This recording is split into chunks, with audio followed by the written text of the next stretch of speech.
comércio na Rua do Porto ainda tem perdas após a enchente do início do ano. Faltam especialistas em instituição filantrópica de Piracicaba. Apicultura. Saiba mais sobre essa profissão que, apesar de antiga, é pouco conhecida. Reciclagem. Atitudes simples podem ajudar o meio ambiente. E você vai conhecer também uma casa sustentável, utilizada para promover a educação ambiental de crianças. Estas e outras notícias agora no Jornal Ensaio.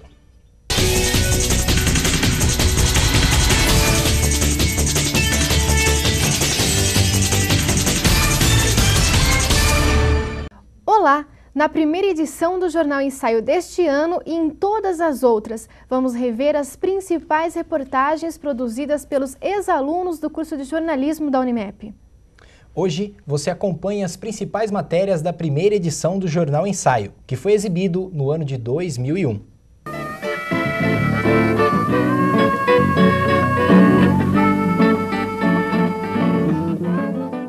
Dez anos atrás, o Jornal Ensaio foi apresentado pelas ex-alunas e atuais jornalistas Adriana Passari e Patrícia Cavallini.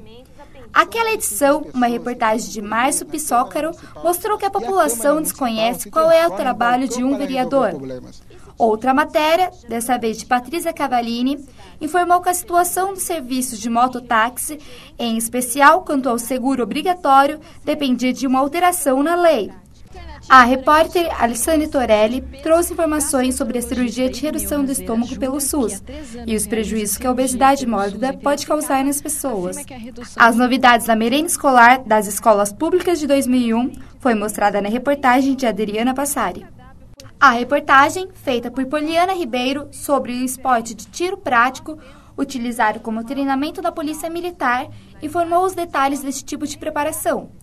As obras do escultor barroco Aleijadinho foi tema da exposição do Museu Republicano Convenção de Itu. A reportagem sobre o assunto foi feita pelo repórter Júlio Piunti.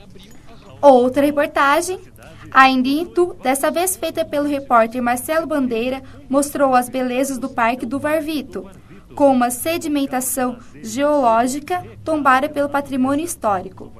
Encerrou a primeira edição de 2001 a reportagem de Viviana Perinotto sobre o sistema de comunicação por alto-falante, em pleno início da era digital, na cidade de Corumbataí.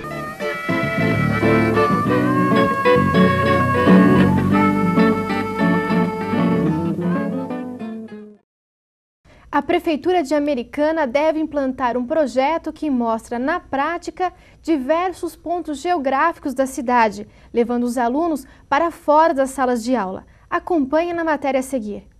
A cidade de Americana está com um novo projeto de levar para as escolas um roteiro geográfico, onde ensinará às crianças as principais localizações geográficas do município. O objetivo do ecogeográfico é nós contribuirmos para o complemento do aprendizado dos alunos em sala de aula, referentes à geografia. Então, é um roteiro em que os alunos participantes eles visitarão as regiões limítrofes e outros aspectos também da geografia que nós queremos trabalhar durante o projeto. Para a garotada, melhor que estudar a geografia na escola é sair da sala de aula e se deparar com a sua cidade cheia de novidade e aprender na prática. A Americana vem com esse projeto, não é de hoje em dia, ele deu início a um projeto bem sucedido, o Roteiro Raízes Histórico. Nós estamos agora em fase de implantação desse projeto. Acreditamos que até meados de maio, junho, nós possamos começar a atender o roteiro, colocá-lo em prática, com a participação já dos estudantes. São essenciais aos alunos algumas mudanças na rotina. Assim fortalece o estudo, cria a curiosidade dos nossos jovens para o aprendizado. E já que o assunto é educação, o Brasil se tornou um dos destinos preferidos de colombianos que estudam no exterior. O número de vistos concedidos pela Embaixada Brasileira na Colômbia aumentou quase 5 vezes na última década. Um dos motivos pela alta procura é a maior divulgação dos programas de bolsas que o governo brasileiro oferece a países em desenvolvimento. Após enfrentar a maior enchente dos últimos 28 anos, os comerciantes da Rua do Porto lutam para recuperar o que perderam. Mesmo depois das chuvas terem diminuído, os prejuízos ainda preocupam os trabalhadores e os donos de bares e restaurantes do local. Comércio da Rua do Porto, região central de Piracicaba, permaneceu fechado por quase 20 dias em janeiro. Devido aos estragos causados pelas chuvas, foi a maior enchente na cidade dos últimos 28 anos. Eu moro aqui na beira do rio, trabalho aqui no restaurante. Tive prejuízo com os clientes que não veio, né? Teve que vir pelo calçadão, muitos desistiram, deixavam o carro lá em cima e muitos não queriam vir, porque não tinha como chegar até aqui. Caiu bastante o movimento. Um dos principais pontos turísticos de Piracicaba sofre depois da enchente. Bares e restaurantes deixaram de receber cerca de 60 mil pessoas. Trabalho no estacionamento, né, como recepcionista, então eu ganho um salário da empresa, né, e ganho caixinha dos clientes, né, para cuidar dos veículos, né. Então, esse maior ganho é na sexta, sábado e domingo. Então eu perdi R$200 esse final de semana com o trabalho de segurança. No mês de janeiro eu perdi 3 semanas, que alagou do dia 5 ao dia 22, né? Então eu perdi mais, uma média de uns R$800 no mês de janeiro. E os donos têm um prejuízo maior, né? Porque além de perder alguma mercadoria, deixam de vender, né? 80% da venda dos donos dos restaurantes e do nosso salário sai do sábado e do domingo. Depois de enfrentar a maior enchente dos últimos anos, os comerciantes têm esperança da Rua do Porto voltar ao que era. Difícil dizer para você com certeza, porque a enchente sempre traz muito prejuízo e traz momentos difíceis para a gente, né? Mas a gente tem que levantar poeira e ir tocando o barco dia a dia. A região da Rua do Porto, um dos cartões postais de Piracicaba, tem cerca de 40 bares e restaurantes e está se reestruturando depois da enchente. Das flores para a mesa. Totalmente natural, o mel é um produto que pode ser considerado uma arma para combater as doenças. O processo de extração exige certos cuidados. Acompanhe na reportagem. Muitas pessoas compram, consomem, mas muitas delas não sabem como o mel é produzido. No apiário Bela Flora Recanto das Abelhas, localizada na cidade de Águas de São Pedro, o apicultor Pércio Costa tem criação de abelhas e faz a produção e extração do mel. O processo de extração de mel é o seguinte: primeiro a gente vai até o campo, retira o mel do campo, ele vem para o laboratório.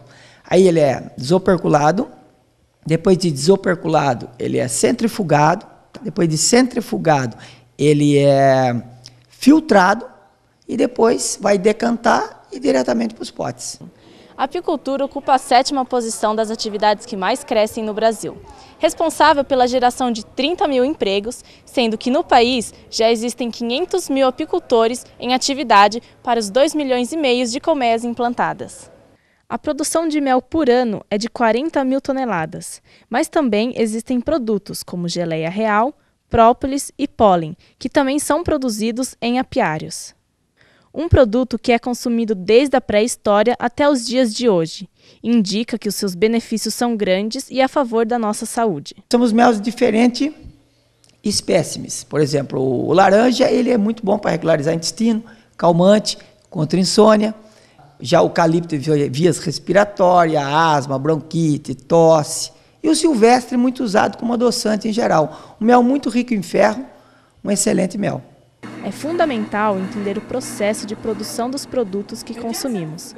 Cuidar da saúde faz parte da vida.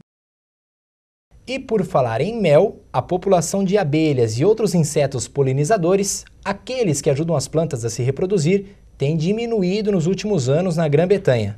Para reverter a situação, uma reserva florestal do país investiu o equivalente a R$150 mil para um corredor de flores com 5 hectares.